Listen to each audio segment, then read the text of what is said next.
Olá, sejam todos bem-vindos a mais um podcast Serenamente. Entre leis, letras e lutas sociais, hoje temos um convidado mais que fantástico. Porém, antes de apresentá-lo, o que o pessoal, Van, não pode esquecer de jeito nenhum?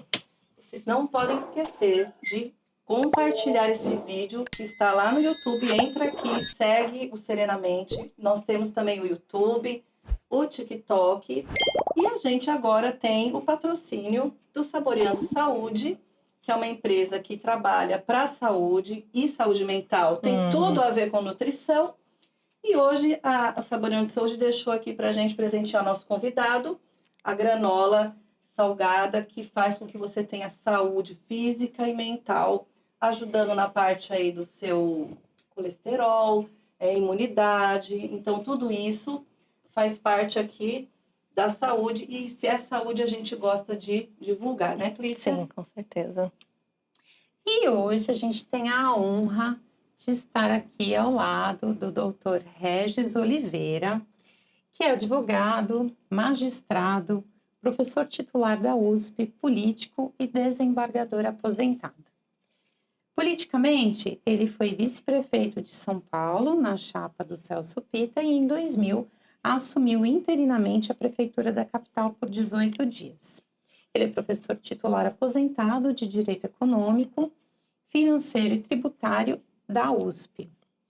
Autor de mais de 20 obras que abrangem desde tratados técnicos em direito até romances e peças teatrais.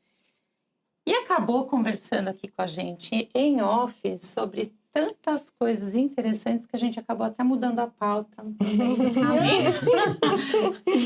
Seja bem-vindo, doutor Regis. Muito obrigado. Uma honra estar aqui com vocês todas, né? Quer dizer, meninas especializadas em interpretação da mente humana, isso é fabuloso, né? Muito mais interessante do que lidar com norma jurídica. Muito mais. Então, é espetacular. Psiquiatria, psicanálise, psicologia. Show de bola, maravilha. Maravilha. Vamos ter um belo bate-papo aqui. Com Estou à certeza. disposição de vocês para a gente conversar sobre o que vocês quiserem. Não, claro, nem tudo também, mas alguma coisa estamos à disposição. Maravilha, doutor. Mais uma vez, muito obrigada. E com todo esse legado, nesse histórico, nós temos aí muito no nosso dia a dia, nós temos aqui adultos jovens, né? E a sua história ela é inspiradora. Conta aí um pouquinho, né, de toda essa trajetória, é longa, né, com todos esses eventos, mas conta um pouquinho, né? Conta um pouquinho, doutor. Eu vim do interior, né, há muito tempo atrás, e comecei como escriturário, escrevente de cartório ali no Fórum João Mendes. Hoje aquilo já é um mundo, né, mas era grande na época, mas de qualquer maneira nem tão grande quanto hoje. E aí estudei bastante, prestei concurso para juiz, fui aprovado no primeiro concurso.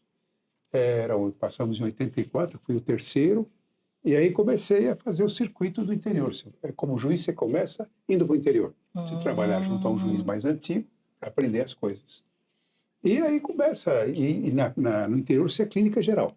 É civil, penal, administrativo, tributário, eleitoral, é tudo. Depois você vai caminhando na carreira para uma cidade maior. Eu fui juiz de Garça, comecei por Junquerópolis, fui para Garça. De Garça eu voltei para a capital. E aí, na capital, você era designado pelo presidente para alguma vara. Civil, penal, criminal, seja o que for. Aí eu fui primeiro para uma vara criminal, detestei, não era do meu perfil, não era do meu ramo. Né? Aí depois fui para uma vara de família, também não me senti à vontade ali, porque os problemas de família são muito graves, vocês mais do que ninguém sabem disso. Né? Quando entra em confronto pai, filho, filha, mãe, irmão, e aquilo tudo, é uma confusão danada. Isso repercute no judiciário. Então, para ser juiz de família, precisa ser um cara muito sensível, compreensivo, que não é o meu caso. Aí fui parar em vara de fazenda pública. Falei, aqui sim, aqui era o meu habitat natural. Aí eu fiz pós-graduação, fiz mestrado e doutorado na PUC, em Direito Administrativo. Aí apareceu a possibilidade de eu ir para a USP. Um professor de lá me chamou, eu fui para a USP como auxiliar docente, docente livre, não sei ganhar nada. Em um ano eu me tornei titular da USP. Foi uma coisa assim de louco, nunca aconteceu isso, nem vai acontecer mais. Que eu cheguei lá, eu comecei a auxiliar 2 professores. Um deles, naquele período, passou a titular de uma das matérias, e o outro morreu. Então fiquei eu na fila, eu falei, bom, e daí? Então eu comecei a estudar, me deram os caras, não, presta concurso, abriu a vaga de titular, só que demorou um pouquinho, 6 meses, 1 ano, e nesse meio tempo eu fiz a livre docência e prestei o concurso a titular e fui aprovado.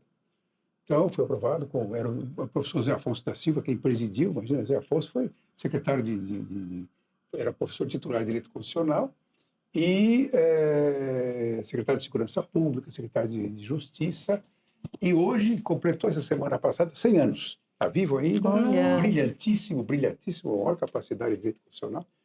E aí fui aprovado, então comecei a trabalhar na USP, né, como titular, já cheguei em 1 ano.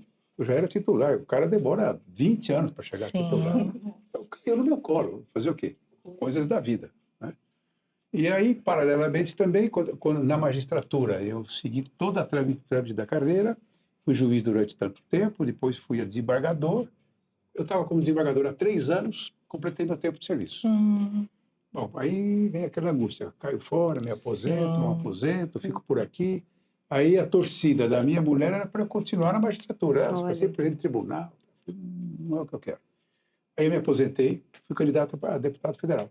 E fui eleito. Na primeira candidatura, já fui eleito junto com o Fernando Henrique e com o Covas. No meu partido, era do PSDB na época. E, bom, aí começou uma vida política. E a vida política é um transtorno. É muito diferente da vida jurídica. Vocês imaginem a mudança de mentalidade. Sim. Vocês que são analistas da mente vão sentir bem isso. O juiz decide sozinho. Não pergunta para ninguém o que ele tem que fazer. Vê o caso, lê o processo, dá a decisão, assina e acabou. E no Congresso, você nunca decide sozinho. Você só decide em coletividade. Sempre, sempre. Decide com o partido se reúne para decidir. No plenário, é todo mundo. Então, a minha cabeça não funcionou no começo. Quer dizer, eu decidi sozinho. Quando eu sentava assim para uma reunião com a bancada, os caras, olha, Regis, nós vamos fazer um acordo aqui. Eu falei, eu não faço acordo, desculpem. Eu vou dar a minha decisão do jeito que eu quiser. Acordo comigo não tem. Era a cabeça do juiz funcionando no lugar errado. No lugar errado. Sim, olha só. Não combinava, não dá. Ambientes diferentes. Aí eu passei a ser um mala. Ninguém mais me convidava para reunião nenhuma. Por quê? Porque eu chegava lá, não concordo. E saía. Zero do contra. Bom, aí, demorou um pouquinho, mas, como diz na gíria, a ficha caiu, eu percebi que eu estava fora do contexto. Aí você se adapta, então vai. Mas não é um acordo ruim, não é isso. Né? É um acordo bom. Vamos fazer um acordo agora para resolver situações e tal. Essa lei, como é que faz, como é que não faz, vamos resolver. Agora, por exemplo, o Congresso termina de aprovar a lei de regulamentação do meio ambiente, né? Quer dizer, é isso. Me interessa resolver isso ou não interessa, né? Tinha que resolver isso em coletividade, mas nunca sozinho. Então, mas aí me habituei e tal, e começamos a decidir de acordo com a bancada, de acordo com o partido. Então, aí amadureci um pouco para dar certo lá. E depois veio um convite para eu ser candidato a vice-prefeito aqui, em São Paulo. Aí eu fui candidato, ganhamos a eleição, só que não deu certo. Eu não combinei com o prefeito. Em pouco tempo eu já estava brigado com ele. Fui o primeiro a denunciar o prefeito. 6 meses eu já estava com um monte de denúncia na cabeça dele. Claro, tornou a situação... O vice nada é a mesma coisa, né? Aí ele me tirou, eu era o secretário de Educação, ele me tirou da Secretaria de Educação, fiquei sem função no município. Aí pedi para suspender os meus vencimentos, eu não ia trabalhar, não podia receber. E, enfim, continuei ali. O prefeito teve a indelicadeza de fechar o meu gabinete com polícia militar, jogou tudo meu pertence fora. Né? Foi uma situação dramática. Né? Mas, enfim, passei, faz parte do jogo. E aí fiquei 2 anos e pouco sem poder aparecer na prefeitura e nenhum secretário me recebia. É a ordem do prefeito, não secretário. Então não tinha o que fazer. Era o vice-prefeito de rótulo só. Então, passados 2 anos e pouco, ele me chamou de volta, vamos fazer paz. Não, ele falou, você topa ser o corregedor geral? Eu falei, você está brincando, hein? Se eu for corregedor, eu vou pôr a coisa para quebrar. Não, eu preciso disso, estou muito desgastado. Tal. Carta branca, tá bom? Ai, risadinha. Eu fiz. Aí montei uma corregedoria com juízes aposentados, promotores aposentados, delegados aposentados, Fiesp e a Federação do Comércio. Tem todo mundo, e a Ordem dos Advogados também. E começamos a fazer conexão. Mas não deu outra, né? Em 2 meses já estava todo mundo demitido. Por quê? Porque, claro, que a gente pegava a coisa, era óbvio, que pegava a cidade, estava podre. Estava podre. E aí bom, não deu certo mais, terminei o mandato também afastado. E aí voltei para o Congresso, fiz nova eleição. O pessoal acho que compreendeu bem o que eu tinha feito. Muita gente, quando falava, então os milímetros. Mas aí o pessoal compreendeu e acabei voltando para o Congresso. Fiz mais um mandato lá de 4 anos. E aí, bom, aí me desgastei também. Falei, não quero saber mais disso. Chega, já não dá mais, eu não quero mais isso. E aí voltei para a USP. Fiquei na USP, onde eu estou até hoje. Então hoje eu não dou mais bacharelado, mas só pós-graduação. E fico me divertindo lá com cursos que eu imagino, né, diferentes do direito como um todo, do direito como norma. Eu fujo um pouco disso, eu procuro trazer os alunos para a psicologia, por exemplo, para a psicanálise, para os livros de Freud, para a arte, para a religião, dou religião. Eu tenho um livro sobre direito e religião. Então eu discuto, inclusive, uma coisa muito interessante, que é o crucifixo nas salas de julgamento. Quer dizer, o Brasil é um país que se declara leigo. Se é um país laico, ele não pode ter símbolos religiosos na sala de julgamento. Sim. E houve essa discussão no Supremo, você falou, já está, deixa aí. Mas não pode. Porque se eu não sou católico, o meu signo é outro. Exato. Pode ser um peixe. Né? Se eu sou judeu, meu signo é outro. É o Shekinah, né? O Shekinah. Então, se eu sou do candomblé, meu signo é outro. Meus símbolos são outros. Então, não tem sentido você optar por um deles. Aí, aquela história, você foi católico, então deixa aí. Pronto. Mas está errado. Está errado. Sala de julgamento não pode entrar religião. Onde entra religião? E também... Eu sou contra a religião também lá no Congresso Nacional. Mas, doutor, conta pra gente de novo, e pra Vânia que não ouviu, conta pra gente aquela história, vai. Eu acabei de tanto estudar, eu leio muito, estudo muito, então, de tanto ler a Bíblia, né, eu resolvi escrever um livro sobre a Bíblia. Direito e Bíblia. Direito na Bíblia. E aí, é um texto muito interessante, me deu um prazer enorme de ler, de estudar, de fazer esse texto. Por quê? Veja só, contando só o primeiro capítulo do livro em 2 páginas. Deus está no paraíso lá, então pega e tá lá o Adão, coitadinho do Adão, está sozinho, sem ninguém, fala, o senhor me arruma uma companheira aí, né? Ele pega, o que ele faz? Ele tira a costela do Adão e faz a Eva. O que é isso no direito? Clonagem humana. Olha só, nunca pensei nisso. A fazer uma clonagem. Depois, olha, bom, já que vocês estão os dois aqui, olha, façam o que vocês quiserem, comam tudo que vocês quiserem, pode fazer o que vocês quiserem, menos comer o fruto daquela árvore. Né? A Eva vai, pega o fruto da árvore, come e dá para o Adão também, o Adão come. Aí, Deus, eles percebem o pecado, Deus volta para o paraíso e fala, Adão, vem cá. O que é isso no direito? Adão, vem cá. O papel do oficial de justiça, que chama o réu para responder por uma ação. Que legal! Tá, então, Deus é o oficial de justiça nesse momento. Ele vem, fala, o senhor, não fui eu, foi ela. O que é isso? 2 pessoas que se unem para fazer um crime, com autoria. Então, e aí ele fala, Adão, como é que foi isso aí? Ele falou, não fui eu, foi ela. O senhor ele falou, bom, eu não vou aceitar a alegação de vocês, rejeito a defesa, vocês ficam condenados. Cai fora os 2 daqui, chuta para lá. Papel do juiz. Julgou e executou a pena. Executou a pena, pôs os 2 para fora do paraíso. Então tá aí, começa assim o texto. E tem milhares de exemplos que eu vou dando, né? Na Bíblia toda. E quem nunca leu a Bíblia e nunca estudou direito, lê e entende tudo. Porque eu vou explicando. Ó, o que é o papel do oficial de justiça? O oficial de justiça é quem chama alguém para responder em juízo. O que é o juiz? O juiz decide os casos todos aí. Fica o Ministério Público. Aí eu vou identificando todos os personagens jurídicos ali. E tem tudo. Tudo. Você pega o julgamento de Jesus, por exemplo. Nossa. É um julgamento que não teve advogado. Eu fico imaginando É a verdade. documentação lá. Hoje seria nulo, né? Sim. O cara que foi julgado sem ser advogado. Ele foi condenado ilegalmente. Ilegalmente. Entendeu? Mas também... História de isso assassinato, adultério, tem tudo. tudo lá. Tem de tudo. Tem assassino de monte. Tem... tudo que você pode imaginar, está na Bíblia. Tudo. Né? Esse livro chama? O direito na Bíblia. Você não acha esse livro? Chama o direito na Bíblia.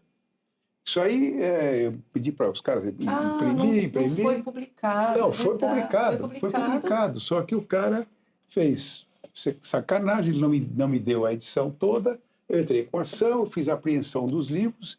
Então, ele, para fazer um acordo comigo, ele falou: eu te dou toda a edição, tá bom assim? Você, tá certo? 0-0? Então, ele me devolveu toda a edição, me entregou toda a edição. Eu fiquei com 1000 e tantos livros lá em casa. Não tenho mais isso, claro. Eu tenho alguns. Quero Eu ler. acho que alguns. É. E aí, então, então esse livro não foi editado, ele não acha em lugar nenhum, talvez num sebo, não sei, talvez De na alguém que estante tenha- virtual, aí talvez, talvez Pelo amor consiga. de Deus, a gente precisa ler. talvez ache. Pede para digitalizar esse É. vídeo, né? Fazer um Eu arrumo e-book, pra né? vocês, eu arrumo. Ai, que bom. Então, é isso. Então, eu fui inventando um modo, eu nunca me conformei só em ser juiz. Entendeu? Aí eu fui escrevi um livro sobre o parlamento também, tem um livro sobre o parlamento. Eu tenho um livro de filosofia política, que é indagação sobre os limites da ação do Estado. Esse é o rótulo do livro. Quando eu escrevi, eu dei um nome seguinte, o Estado Canalha. Mas Aí é polêmico, hein? a editora pegou e falou: não publicamos bem com esse rótulo. Bem provocativo, né? Põe o nome que você quiser. Para mim, tanto faz. Eu quero o conteúdo. interessa é o conteúdo. E aí eles puseram indagação sobre os limites da ação do Estado. Quer dizer, eu quero saber, a minha indagação era essa: o que o Estado pode fazer comigo? Qual é o limite do Estado? Como é que Interessante, doutor. um trabalho danado de pesquisa que eu trouxe desde o direito romano para cá, direito grego, puxei da Grécia para cá, tudo. Nossa, gente. Eu gosto muito de mitologia grega. Mitologia grega, mitologia romana, que é a imitação da grega, e também o que se escreveu na antiguidade. Tem textos notáveis de tudo. Mesmo no campo de vocês, o Freud escreveu Interpretação dos Sonhos. Na Grécia tem um livro de Interpretação dos Sonhos. Não me lembro o nome do autor agora, mas é um... Então, só que o Freud foi muito criticado por isso, porque ele nem fez referência a esse autor grego. E o cara resolvia o assunto dos outros interpretando o sonho deles.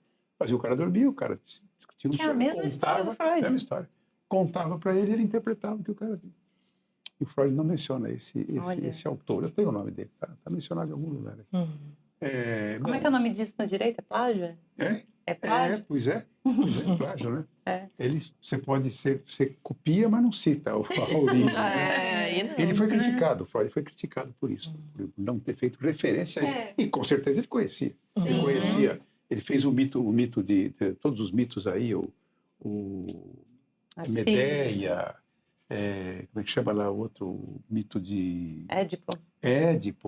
Tudo isso, então, ele conhecia a mitologia grega. E não fez menção a esse autor. Com certeza conhecia. E aí, o problema de ele usar a técnica, mas ele... Imagina, se eu for puxar dá os alguma coisa lá de créditos, trás... Eu tenho uma frase do Terêncio, que é um autor, que é um teatrólogo romano, muito interessante, e que ele diz: tudo que é humano não me é estranho.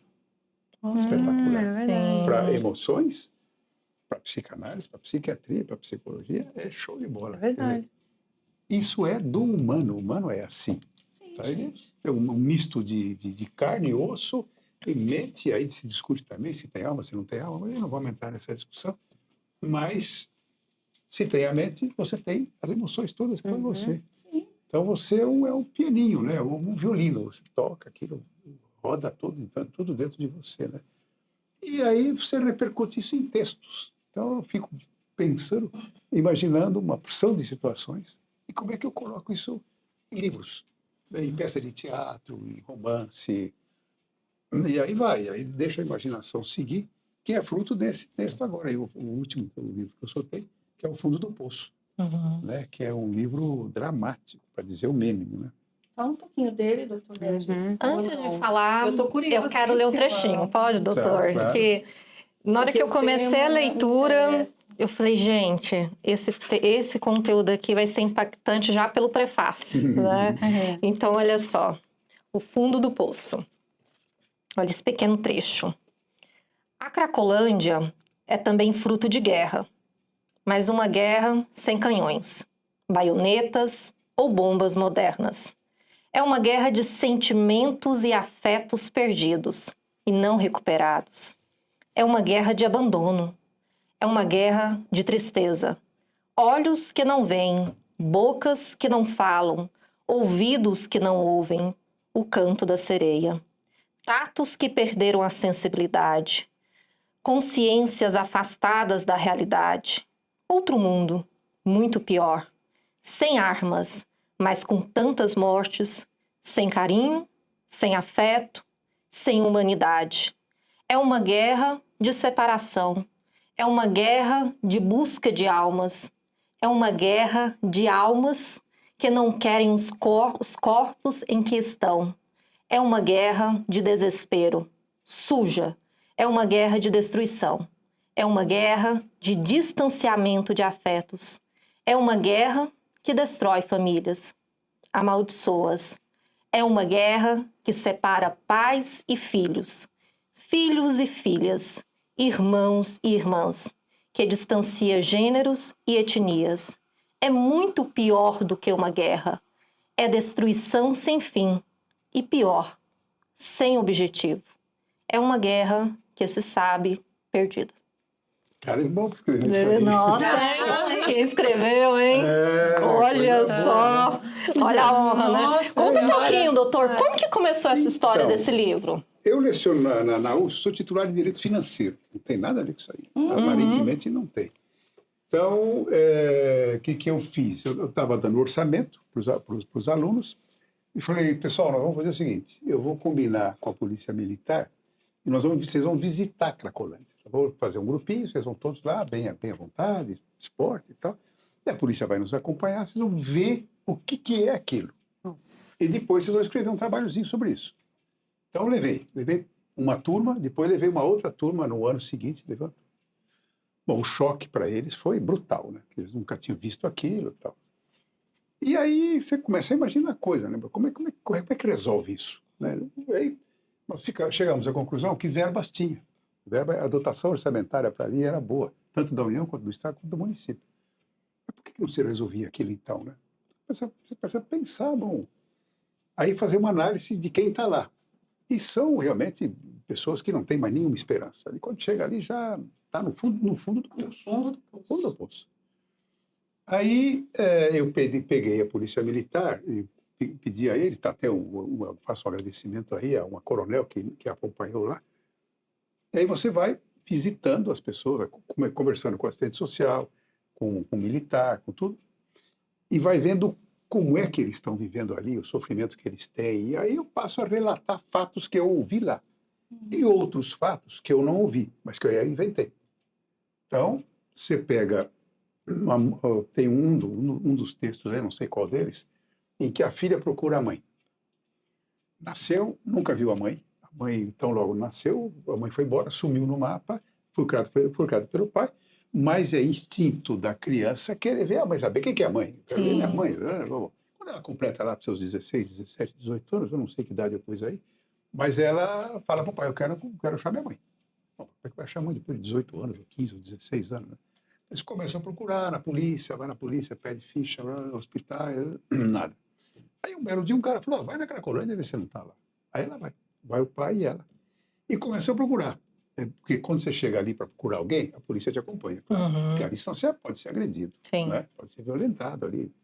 Aí a polícia, eventualmente a militar, ou mesmo a guarda metropolitana, ou o assistente social, eles respeitam. Todos eles respeitam isso aí. Entra e vai olhando as pessoas. A menina começou a olhar aqui, com o pai. Não, isso aqui não é minha mãe. O pai falou, não, isso aí não tem nem característica de sua mãe. Não. A bela hora eu cheguei em uma pessoa que possivelmente fosse a mãe da menina. Mas a menina, na cabeça dela, ela já quer que seja a mãe. Ela quer salvar a mãe dali, ela quer... Fica no desespero, né? E ela chama a mãe, a mulher está completamente alheia àquilo tudo, num outro mundo, né? Bom, aí o pai falou, sei lá, pode até ser, eu não reconheço, mas pode até ser. Então eles tiram a menina, tiram a mulher dali, levam para o tal de hub. Tem um hub lá que é espetacular, espetacular. Nesse aspecto, tem que reconhecer a atividade do município, do estado, que eles têm lá um trabalho enorme, muito bem feito, tem enfermeiros, tem psicólogos, psiquiatra, tem tudo, toda a estrutura, farmácia, Doutor tudo. Quirino, né? Que coordena lá. Não sei o nome, mas tem lá tudo. Eu conversei longamente com o enfermeiro-chefe. Ficamos mais de hora conversando ali, me contando alguns dados dali. Então, aí ela pega e leva a mãe para lá, leva a suposta mãe para lá. Aí começa, vai para o quarto, começa a recuperar. Eles vão para uma pensãozinha que tem ali do lado, começa a recuperar, começa a ter os traços da mãe. Começa a ter os traços da mãe. E ela toda hora, mãe, procura ajudar a mãe. E aí, lá pelas tantas, a mãe, ela está com a mão, a mãe passa a mão no dedo dela, tem aquela reação, imagina o choque, depois nunca viu a mãe, não sabe quem é, vê o choque ali, né? Isso tudo eu estou inventando, claro. Né? Passa a mão ali e tal, de repente a filha chamando, mãe, ela olha, fala, oi filha, e morre. Imagina o lance, né? E aí a menina debulha em choro. Esses são os lances que eu imaginei. Mas é possível que tenha passado? Claro. Não dessa forma, mas próximo, né? Exato. Quer dizer, ela reencontrando a mãe ali, vendo a mãe depois do mundo. E isso é chocante. Isso é chocante. Você pega ali o pessoal que é do grupo LGTB mais I, né? Que é mais I, tem todo esse grupo está lá. O grupo está lá. E são respeitados ali naquele meio. Né? Mas você pega as mulheres drogadas ali, drogada, chega lá pelas tantas, imagina, 3, 5 horas da manhã, dorme. E daí? Quem encostar nela tem relação com ela à vontade, porque ela não sabe o que está fazendo. E aí deita um, deita dois, deita três, agora quem é o pai? Não tem pai, não tem pai, não tem pai. E aquilo para ela é um incômodo, porque ela tem que carregar aquilo e buscar droga, tem que arrumar dinheiro para comprar droga. Então, o filho ou a filha é um transtorno para ela. Ela não quer o filho, nem quer a filha. Mas tem que estar ali, está na barriga dela, e de repente, ali no meio do rolo todo, ela dá a luz. Isso também é um dos fatos aqui que eu descrevo. Aí, como dá a luz, vai lá a polícia militar, pega a assistente social, protege, pega a criança. E ela vira-se e fala, não quero isso. Isso é o filho. Então, são situações dramáticas e existentes que ocorrem, reocorreram e ocorrem. Né? Então, eu vou descrevendo isso. E, claro que isso é chocante até para a cabeça da gente. Né? Você vai imaginando esse tipo de fato. É dolorido para todo mundo. Então, eu espero sensibilizar muita gente com isso aí. A verdade é que agora já deram um esparramo lá na Cracolândia. Né? Deram lá um esparramo, mas eles estão por aí. Estão por aí. Isso não acaba de uma hora para outra. Né? Saíram dali, o que é interessante. Porque dizem que toda a origem das drogas estava ali na favela do Moinho. Não sei se é verdade ou não, mas viria dali. Com a retirada da favela dali, pode ser que o PCC, o traficante, perdeu um ponto de referência. Com base nisso, eles não têm mais acesso fácil ali a esse local, a Rua dos Protestantes. Então, dispersaram. Mas estão por aí, estão comprando droga, continua a mesma coisa. Claro que muita gente foi recolhida, muita gente conseguiu que a família viesse aí para buscar. Enfim, deu uma melhorada na coisa. Eu passei por lá, hoje ainda passei por lá. Eu fui à Sala São Paulo assistir um concerto pela manhã. Então, pode ser que tenha dado uma melhorada ali. Agora, vamos ver. Tomara que acabe com isso, né? Tomara que dê jeito. E aquela Sala São Paulo, você sabe, é uma maravilha. Sim. Né? Eu toda quinta-feira estou assistindo o concerto. Que legal. Porque, não sei se vocês sabem, mas é interessante por um detalhe. O concerto é à noite. Gravata borboleta, todo mundo bonitinho, beleza, perfuminho, as mulheres se vestem, né, a rigor, chique. O concerto que é dado à noite é o mesmo que é dado pela manhã. É um ensaio final. Só que no ensaio, quando você vai pagar lá R$150 para assistir à noite, eu pago 11 e vou assistir. Que dica maravilhosa, doutor. Vou assistir, ou por hoje eu fui. Estive lá. Então você vai, a sala está vazia, tem lá é uma sala de 1.000 pessoas, mil espectadores, você tem ali 150 vai, pela manhã. À noite não, à noite está lotada. Porque compra assinatura, né? Sim. Nossa, Então, eu que vou lá, diferença sento muito ali grande. hoje, quando fui lá, sentei ali e ouvi. Passou Mahler, uma peça de Mahler, né? Então, tranquilo. Aquilo ali era em frente à Cracolândia. Então, o risco que o pessoal tinha ali para chegar, hoje acabou. Hoje não, ali já tinha acabado. Primeira vez que eu levei os alunos lá, eles estavam ali na Cracolândia, ali em frente ao Teatro São Paulo. Né? Então, era ali, ficava muito ruim. E depois vinha estrangeiros para cá também. E era muito ruim a impressão que o pessoal levava para lá. Né? Eu fiz estágio na Cracolândia em 2012. Não, 2014. Fiz estágio, né? Era Cristolândia que tinha lá. Era uma ação da Igreja Batista e aí a faculdade levou a gente para lá, né? Então eu vi muitas histórias e tal. E agora eu tenho feito alguns trabalhos nos centros de acolhida, Tá. né? E aí a gente, falando um pouco sobre aquilo que o senhor comentou, da questão das verbas que existem, existe esse orçamento. Vamos ver aqui uma coisa meio polêmica, né? Com relação às políticas públicas, doutor. O senhor tem alguma... Pois é, ali você tem o pessoal que está lá, em princípio quer sair, mas não consegue. Porque ele é arrastado pelo vício, arrastado pela droga e tal. E o pessoal que está traficando não tem interesse que eles saiam também. Sim. Então ele fica uma droga baratinha, que é tanto o crack como o tal de oxi, né, que eles pegam ali, baratinho, baratinho. E o pessoal entra com aquilo ali dentro, onde estava fechado, tanto na Protestantes como ali em frente ao a Sala São Paulo. E ali o tráfico corre. E você, quando há falta de dinheiro, o que você faz? O cara não tem noção nenhuma do que ele está fazendo, ele vai roubar. Sim. Vai roubar celular, vai entrar E depois eles fazem aquele mutirão de invasão de lojas. Por isso é que fechou tudo. Sim, Quem que vai ter ali. loja num lugar desses, né? E aí, bom, aí você tem que implantar uma política pública. Como é que é isso? Primeiro, tem que ter recursos, senão você não implanta nada. Segundo, você tenta as coisas, às vezes sai errado. Fizeram aqueles aluguéis de pensões, ali do lado, hotéis, pequenos hotéis. Foi ruim. Depois, um outro prefeito resolveu dar um dinheiro para o cara trabalhar na limpeza. Pior ainda. Vai usar. Porque aí o cara comprava droga para ele andar. E o que a prefeitura, então, você tem política, você tenta. Olha, vamos fazer esse caminho aqui, não deu certo. Vamos para outro caminho, não deu certo. Agora, parece que, em princípio, está dando certo. Vamos ver o resultado depois. Você fez o quê? Tirou a favela que fornecia a droga para lá. Isso já deu uma aliviada. O pessoal não fica mais lá. Não é que eles saíram na marra, não vai mais. Ele sabe que não vai ter droga, não vai mais. Eu fiz com a Polícia Militar algumas abordagens na rua. Tá? Eu fui com um major, um soldado e um sargento. Então, o que a gente fazia? Ia com a viatura ligava o sinal, ligava o Giroflex? E parava. De repente parava, os caras saíam armados para cercar. O pessoal estava ali, 6, 7, 8, alguns conseguiam escapar e ir embora. Mas a gente pegava ali 4, 5, 6, segurava, e aí começamos a conversar com o pessoal. Lá pelas tantas, o major, pode vir, aí eu ia, né? Porque quanta coisa está ali, pode correr risco, não sou eu que vou lá. Aí a gente sentei com eles lá na rua e tal, batendo papo e tal. E o que mais me impressionou foi um deles. Ele tinha 4 filhos e 6 netos. Meu Deus.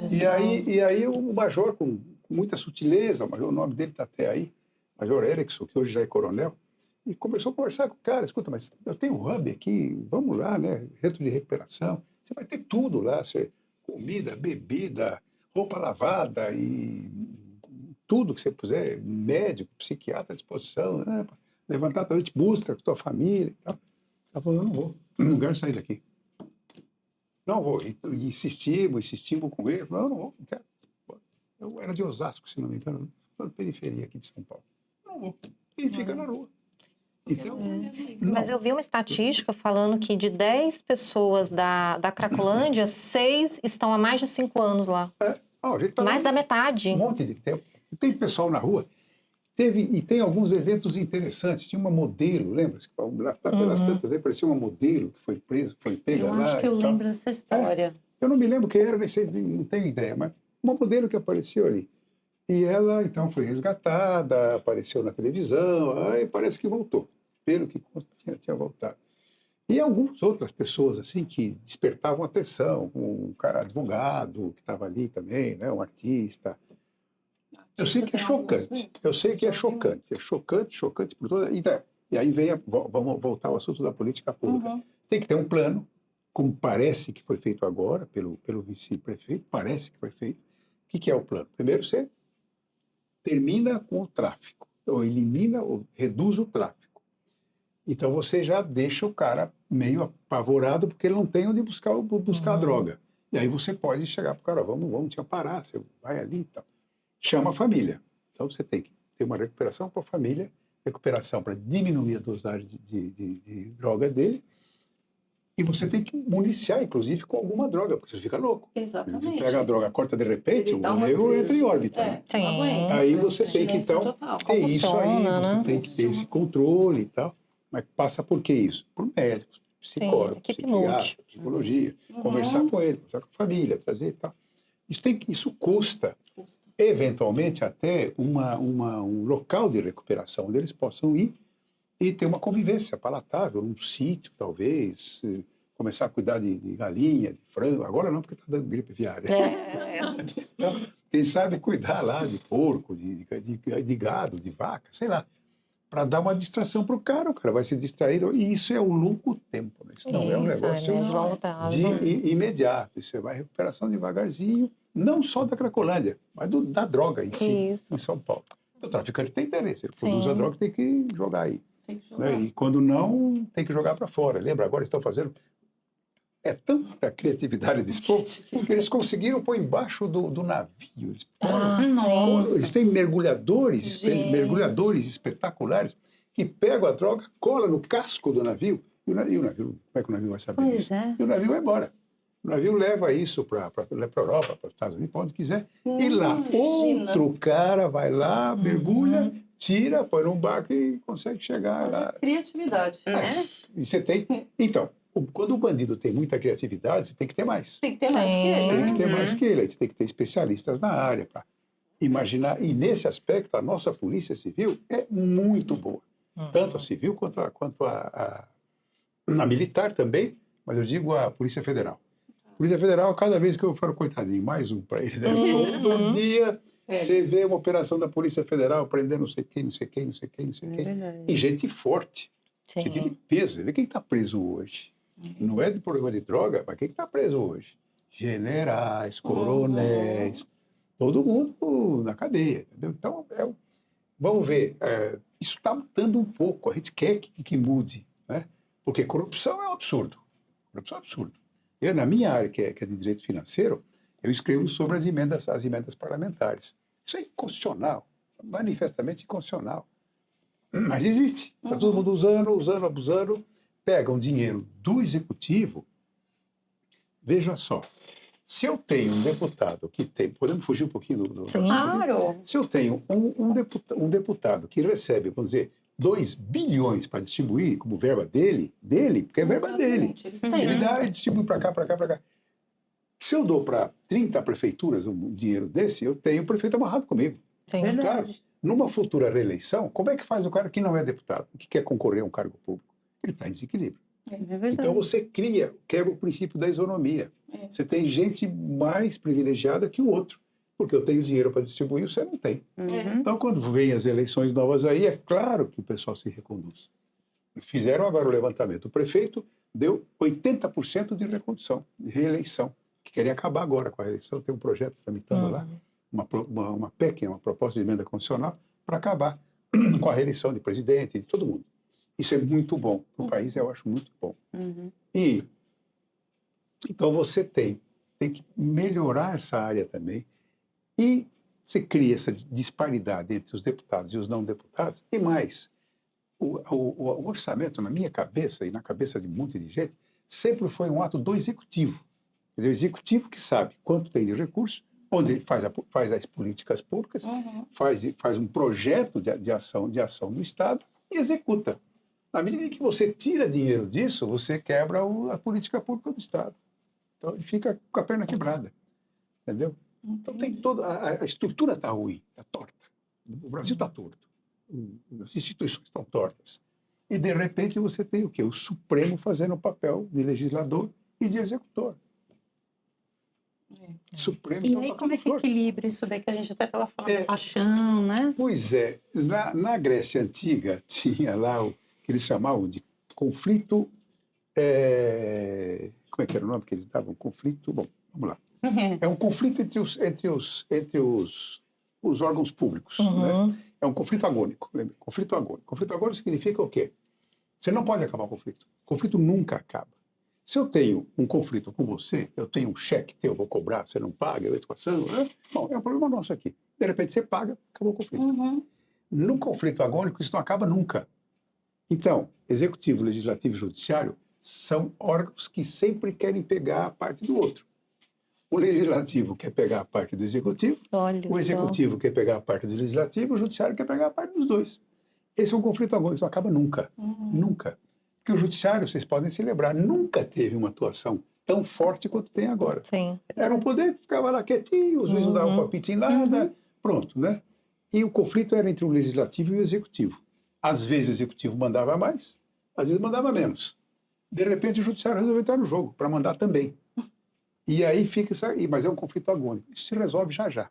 Já já. É mesmo? Já. Daqui a pouquinho, mais 6, 4, 5 anos. Vamos ver esse julgamento que está se realizando lá, que é um conflito agônico. Isso vai ter... Sim. Agora, esse é um conflito que termina. A bela hora, dada a sentença do Supremo, condenou, não condenou, acabou. Né? E isso aí vai mais um pouquinho, já já o Supremo para, se recolhe e o conflito fica aqui entre os dois. Entre os dois é natural, porque esse é o governo. O judiciário não está feito para brigar com os outros. O judiciário está feito para decidir. Eu fui juiz 31 anos. O juiz decidiu, acabou. Assinou a sentença, entrega lá no cartório e acabou, não sei o que vai acontecer depois. O juiz é isso. Não fica Ele não tem esticando, que né? ele não tem que se meter na vida dos outros, nas confusões dos outros. Ele fica quietinho no seu canto. Chegou para mim, decido, assino, pronto, acabou. Mas, como está naquele outro livrinho ali, As Emoções e o Direito, as emoções também entram no judiciário. Ela entra. O juiz é um homem sensível, como todo mundo. Né? Eu mencionei para vocês uma frase de um autor romano, Terêncio, né? Escreveu peças de teatro, era um teatrólogo. Ele diz, tudo que é humano não me é estranho. Então, para vocês, claro, tudo que é humano não pode ser estranho para vocês que estudam a mente. Né? Então, é assim que as coisas operam. Quer dizer, nesse texto aí, isso é comum do ser humano. Né? O ser humano é ambicioso por natureza. Ele quer conquistar tudo. Ele quer ter tudo. Ele quer ter uns caminhos legais ou ilegais para conseguir coisas para ele ou para a família. Né?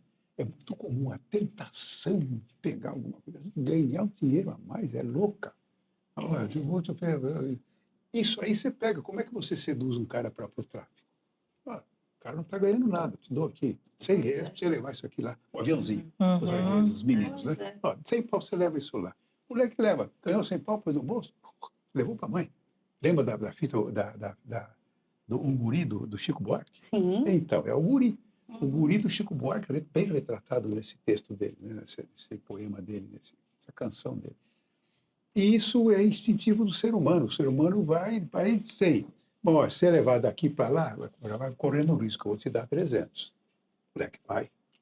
Daqui a pouco é 1.000. E assim vai. E ele vai fazendo a vida dele, vai vendo que está ganhando um lucro fácil e pronto. Doutor, Dali para... Aproveita agora e fala um pouco dos jovens da gente hoje. Que eu vi que nessa ilusão aí da coisa fácil, né? De ganhar esse dinheiro aí de uma forma fácil, quantos jovens também não estão, né? Não estão na Cracolândia, mas estão aí, às vezes, numa família de classe média alta, também nesse caminho aí. O Brasil, São Paulo hoje é uma guerra a céu aberto. Pois é, a gente fala da Cracolândia, mas fora de lá tem outra guerra. Tudo. Por quê? Primeiro, a culpa que eu ponho total é a falta de educação. Sim. Educação, não tem... O Brasil não é educação, para ter educação ser bonzinho ou não ser bonzinho. É escolas de bom nível para poder deter o jovem na escola. Você não detém ninguém. Eu fui secretário de Educação, falei isso, acho que eu comentei aqui rapidamente com vocês.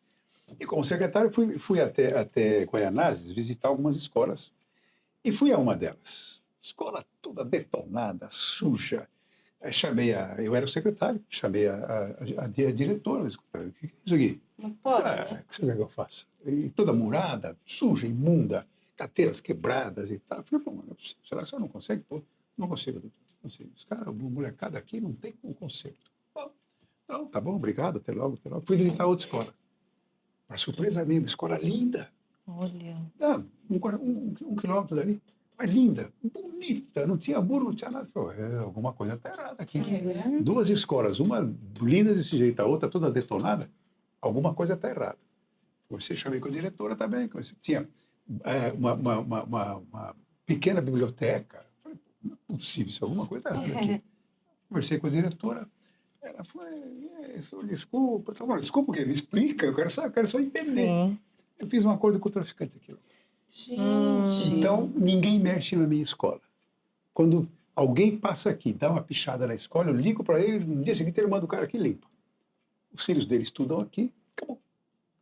Pronto. Ninguém mexia na escola da... Falei, bom, Todo parabéns. paralelo, né? Parabéns através de vias tortas. Porque aí você falou, por vias corretas ou não, Poder né? paralelo. né? Ela deu o jeito dela, ela ficou toda acanhada, sabe? Sim. Eu falei, não, não tem problema nenhum, você arrumou, você resolveu a situação Sim. aqui, ué. Tinha biblioteca, toda sala Olha só. limpinha. Eu falei, algum negócio está errado aqui, não é possível, né? Era essa situação. Então, aí você tem, o nosso jovem não tem nenhuma perspectiva de vida futura nas escolas paulistas. Nada, zero. Ele está lá para ser viciado. Ser viciado. Porque ele só, então aí ele se revolta. A estrutura pública para ele é a que agride. Agride a mãe que não tem acesso ali. Agride o pai que está abandonado em algum canto. Agride ele, agride os irmãos. Por quê? Porque não tem uma educação de... E mais, são analfabetos funcionais. Não adianta você explicar que ele não vai entender. Ele não está preparado para compreender Doutor, sabe que eu certas vi coisas. muito de alguma coisa que eu analisei? De livro, cadernos de alunos, né? Que eu peguei uma vez para ver. Encontrei desenhos, né? Desenhos extremamente agressivos contra o sistema. Claro. Letras de música extremamente agressivas. E aí, conversando com alguns, né? Eu vi o ódio que eles tinham do sistema. Né? Da vida que a mãe levava, de como eles estavam naquela condição, de talvez querer ter um colégio melhor e não ter. Sabe a comparação? É o sistema que os oprime. Isso. E aí, aquela revolta toda expressa. Para eles, a escola não é um centro de benemerência, de bem-querência, de estrutura, não é? É um instrumento de exclusão. Isso. Ele está ali, ele é excluído dali daquela escola. E claro que ele se revolta. Sim, ele não pode concordar. A mãe não tem acesso, o pai muito menos, o irmãozinho está lá, não tem nem o que comer em casa. É claro, por que ele vai querer preservar isso? Ele vai detonar. Então picha, quebra. E aí que está.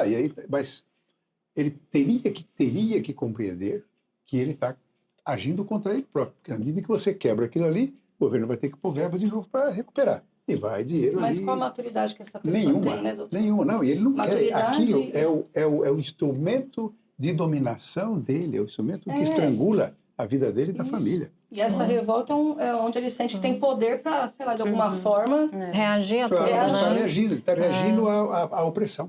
E é interessante porque a gente percebe, né, igual eu, né, já atendi em comunidade, como comporta o ser humano. Por exemplo, o cenário de jovens e adolescentes, de muita violência doméstica, ou eles vão para a questão do tráfico, né, do roubo, enfim, né? Ou senão eles querem outro extremo, querem ser policiais, né? Olha que interessante, né, Lu? Você vê, não tem, né? Fazer um senso de justiça também, né? Vai ter um ordenado fixo. Ele vai ter uma farda que significa cresce o ego dele. Exato, né? E poder fazer uma justiça que ele não viveu, né? É muito interessante, então, vários jovens, né? É ser viciada. A periferia, em especial, é totalmente ser viciada. E eles têm razão, eles têm que reagir. Como é que eles reagem? Agredindo a escola, agredindo a professora. A professora também é um símbolo de dominação deles. Sim, é a autoridade ali dentro da sala, né? Para oprimi-lo. Não está para ajudar. Então, isso tudo precisava de uma forte instrumento em política pública. Injeção, injetar ali, assessorar os meninos, as meninas, para que elas possam ter dignidade na escola. comer bem, ter bons professores, que ela possa compreender o que está se passando ali. Mas não compreende. Hoje Sim. não. Hoje a escola é um ato de exclusão. Devia ser de inclusão, mas é de exclusão. Você conversa com uma pessoa, às vezes, adolescentes, no ensino médio, seus 15 anos, o que o senhor trouxe, né? Às vezes, né, é analfabeto funcional, mas analfabeto mesmo, de não conseguir ler, né? E não é porque tem alguma deficiência cognitiva. Não. Pessoas, você vê que são inteligentíssimas e não conseguem, né? Então, e aí descarregam aonde? Onde Sim. eles podem, que é na escola. Sim. Ou então, se forem aliciados pelo bandido, vai pro bandido. Sim. Vai roubar celular, vai roubar não sei o quê, vai roubar, agora rouba o anel também, né? Eu já tenho 2 celulares, um é do bandido e outro é o que eu uso. É Olha verdade, só. chegou nesse ponto. Eu Chegou tenho nesse ponto. o do banco eu deixo em casa. O outro é isso. aqui. Se roubar, levou, pronto. Vai levar um monte de endereço. Diz que aumentou, acho que foi em Porque- 60% o Porque roubo de eu alianças, né? comecei a ficar tenso na rua. Eu saía, eu moro perto da Paulista. A Paulista era o centro de furto de celular, né? Sim. Então eu chegava ali, eu tocava o telefone. Eu entrava numa casa, numa loja qualquer para atender o telefone. Porra, não é justo, né? Sim. Então eu falei, não, então eu vou fazer isso. Fui lá, comprei um outro celular. A gente, graças a Deus, podemos nos dar esse luxo, né? Sim. Comprei um outro, passei tudo do banco para um celular que eu deixo em casa. E esse aqui é o que eu uso Do dia a dia. no dia a dia. Então eu posso perfeitamente fazer uma chamada. Se levar, levou, pronto, acabou. Mas é incrível como nós estamos sujeitos a tudo isso. Exato. Doutor, e por exemplo, né, essa questão da dependência, a gente falando da população vulnerável, mas nós percebemos também a dependência clínica na alta sociedade, e isso também é muito velado, não é mesmo? Como que o senhor percebe essa discrepância que tem, né? Por exemplo, entre uma Cracolândia e a classe A de São Paulo. No fundo, não deixa de ser quase a mesma coisa, né? Porque o cara vai atrás, ele está frustrado. Sim. Ele está frustrado. Eu não sei qual é dos meus romances aí que tem quando eu falo Você está aqui. Aqui também tem um exemplo de um cara muito rico, começa a namorar uma moça também rica não, mas subordinada a ele. Ela o explora, de repente ele vai embora e não dá bola para aquilo e vai procurar, ele próprio procurar droga e tal. É a perda do sentido, é a perda do objetivo das pessoas. Não tem objetivo na vida. Muito dinheiro jogando fora, os pais também separados, ele não tem mais expectativa de estar com o pai nem com a mãe pode estar no 3º amante ou no 5º amante, e o cara então não tem muita coisa. Qual é a saída que esse cara tem? Vamos cheirar, vamos injetar. Então ele começa por aí. A classe alta é a mesma coisa, os problemas são os mesmos. Claro, elevado à 20ª potência, né?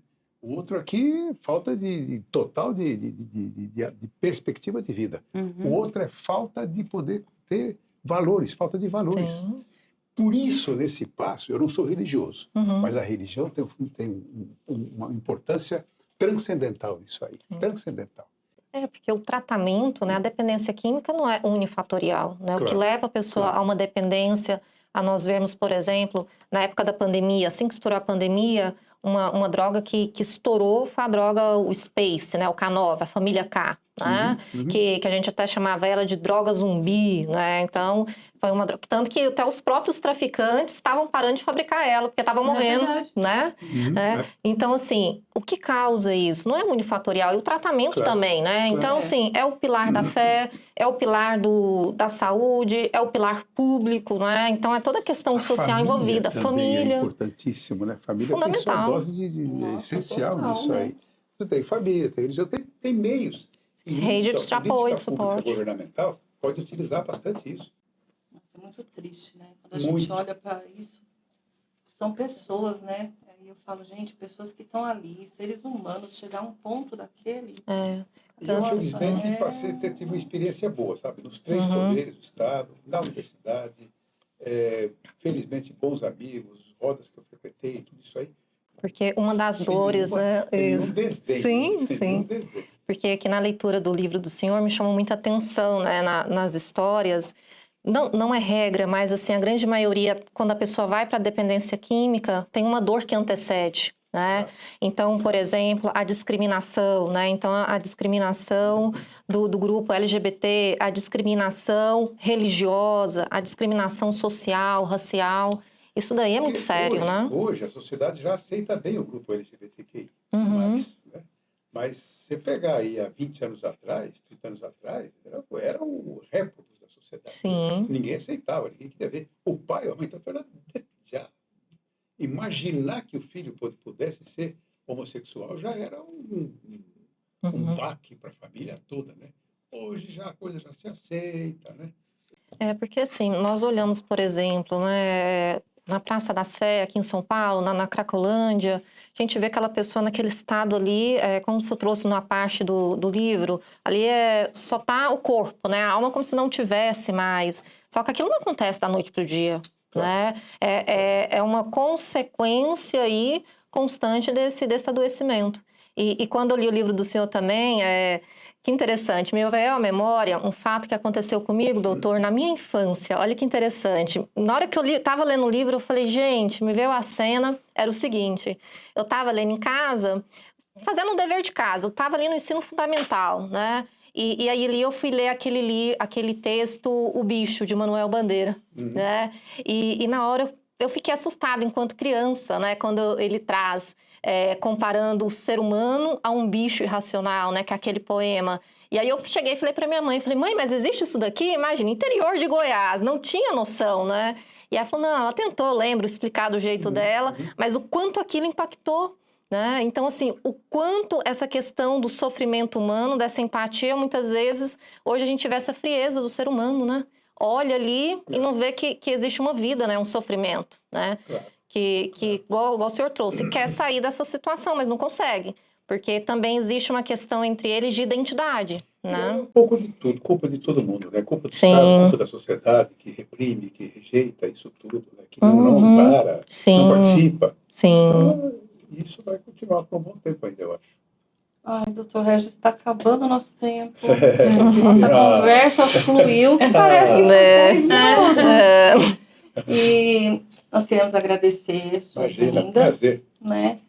E vou querer esse livro aí, O Fundo do Poço, porque para mim é um assunto que eu gosto muito de estudar. Eu quero da religião. Eu quero estudar mais. E tenho certeza que as meninas também gostaram bastante, né, da gente conversar. Tem muito mais para a gente falar, né, doutor? Se a gente fosse realmente entrar no assunto, mas eu acho que já deu para a gente ter uma ideia, para a gente começar a refletir um pouco, né? Porque não dá para viver no automático. Eu acho que a gente tem que parar um pouquinho para refletir, né? As pessoas, geralmente, elas só vão... A gente falou da massa, né, das civilizações, a gente só vai vivendo, não para pensar. E nós precisamos de mentes pensantes, não é? O nosso mundo precisa de gente que pensa, de gente que decida, consciente do que está fazendo, do que está decidindo. Mas antes de você ir embora, tem presente, porque a gente sempre dá presente. Coisa boa. Tem 2 presentes, né? Porque agora... Aliás, eu esqueci de falar, né, que o Saboreando Saúde é o @Saboreando Saúde, né, Bianca? Underline? É @Saboreando Saúde underline, que a Bianca faz, é artesanal. Olha só. Viu? Pra gente conseguir consumir um pouquinho de grãos aí no nosso dia. Como todos os dias. Você vai gostar. Depois conta pra gente se gostou. Tá bom, maravilha. Viu? Obrigado. E ela faz também a geleia lá com tâmara, tudo natural, tudo artesanal. É nossa estudante de nutrição e gastronomia. Obrigado. E, lógico que tem um doce, né? Contrariando aqui a granola da Bia. Aqui pro senhor comer um docinho. Obrigado. Com uma lembrança da gente. Serenamente. Né? Para que a gente tenha uma mente aí. Tentar ter uma mente mais serena nesse mundo, esse turbilhão, né, doutor Regis? Meninas, muito obrigado. Clícia, Vânia, Luciana, obrigadão por tudo. Pela gentileza toda, né? Primeiro, falar com mulheres tão lindas como né? E mulheres pensantes, o que é mais importante. O mundo precisa mais disso, doutor. Com certeza. Né? E parabéns pelo programa. Eu não conhecia quando a doutora Clícia me convidou. Eu falei, vamos embora. Eu não sabia no escuro. Se eu soubesse que vocês estavam aqui também, eu tinha trazido outro livro, inclusive para eles também. Mas não vai faltar oportunidade. Em outro momento, segundo momento, o senhor volta. Bom, e aí fala dessa peça que vai ser agora. Isso, lançar. Agora vai entrar o Julgamento de Sócrates, que é uma peça linda, que é real, que são livros que eu escolhi lá na Grécia, né? Sócrates é condenado, ele é acusado de desvirtuar a juventude e de descumprir os deuses, desobedecer os deuses de Atenas. condenado à morte. Uhum. E no segundo lance, alguém propõe para ele a fuga, ele fala, não, eu fui julgado aqui, eu sempre vivi de acordo com a lei de Atenas, eu vou cumprir a lei de Atenas, vou morrer. Mas eu não vou descumprir a lei daqui. Olha que espetáculo. Olha isso. E na terceira cena, ele está na cela, era tido como o homem mais brilhante de toda a antiguidade. Iam consultar o oráculo dizia, não há ninguém mais sábio que Sócrates. Então, aí o pessoal pede para ele, Sócrates, já que você vai morrer, não, você vai para o outro lado, então conta para ele o que você acha que você vai ver lá. Ele faz um discurso monumental sobre a alma. Ele fala, estamos falando de 400 antes de Cristo. Uhum. Ele fala sobre a reencarnação. Hum. Ele fala sobre a metempsicose, que é a reencarnação em animais. Ele fala coisas excepcionais, a volta da alma, como é que a alma incorpora no corpo, como é que a alma vive no corpo, como é que você tem que viver, quais os caminhos. Ele faz um discurso, eu não quero... Uhum. Que lindo, Dá spoiler aí. É espetacular, vale a pena. Ele começa dia 5 de setembro no Teatro Itália. Teatro Teatro Itália. Itália tem lá, acho que todo mundo sabe onde é que é Sim, Sim. aquele prédio lindo lá Uhum. da Itália. O teatro é no subsolo. Muito Veremos. Todos convidados, Com todos certeza. presentes. Em setembro nos veremos. O nosso apelo aqui hoje, do Serenamente, é que você seja uma mente pensante, larga um pouquinho esse bando de informação inútil que a gente tem por aí. Né? Hoje é tudo muito fácil, você pega o celular, fica rolando ali tanta coisa inútil. Começa a mudar um pouquinho aí, né? Sua leitura, os vídeos que você assiste, para que você consiga ser alguém que decida aí com consciência, toma suas atitudes e decisões com consciência. Serenamente hoje trouxe o Dr. Regis aqui para te despertar para esse tipo de pensamento. Mentes pensantes, nos dias de hoje, tá raro, Transforma. mas transformam vidas. E aí a gente vai ficando por aqui, serenamente, na terça-feira aí, novo episódio, Isso. a gente espera você lá. Um Muito abraço. obrigada. Tchau, tchau. Tchau, tchau.